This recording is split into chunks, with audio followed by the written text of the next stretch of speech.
Leo nitakwenda kuelezea ugonjwa wa kisukari. Ugonjwa wa kisukari ni hali ya kiafya inayotokana na kuwa na kiasi kikubwa cha sukari katika damu ama hyperglycemia. Hii inatokana na mwili kushindwa kuzalisha homoni ya insulin ama kushindwa kuitumia homoni hii ya insulin kama inavyotakiwa.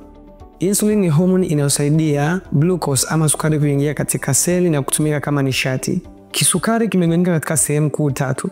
Kisukari aina ya kwanza, kisukari aina ya pili na kisukari aina ya tatu, kwa maana type 1, type 2 na type 3. Aina ya kwanza ya kisukari, hichi ni kisukari ambacho kinatokana na kwamba homoni ya insulin haizalishwi kabisa mwilini, na hii inaweza ikawa ni ya kuzaliwa, kwa maana ya congenital, mtu anakuwa amezaliwa nayo. Lakini aina ya pili ni aina ya kisukari ambacho homoni ya insulin haizalishwi ya kutosha, ama kama inazalishwa inashindwa kutumika ipasavyo, na hii inaokuta watu wengi ambao umri umekwenda ama inamtokea mtu akiwa tayari ni mtu mzima. Aina ya tatu ya kisukari ni kisukari ambacho kinatokana na ujauzito. Mwanamke anapokuwa mjamzito na akawa na dalili za kisukari, asipotibiwa, hii inaweza kumpelekea yeye kupata kisukari.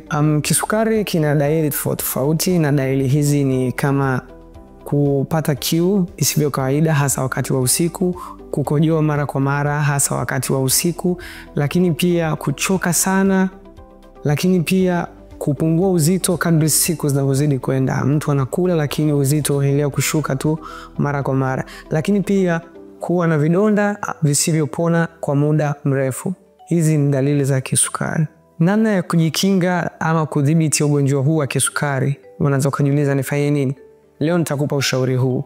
Kwanza kabisa, unatakiwa ule lishe bora, kufanya mazoezi, kudhibiti uzito, lakini kuwa na kawaida ya kufanya vipimo vya kisukari mara kwa mara.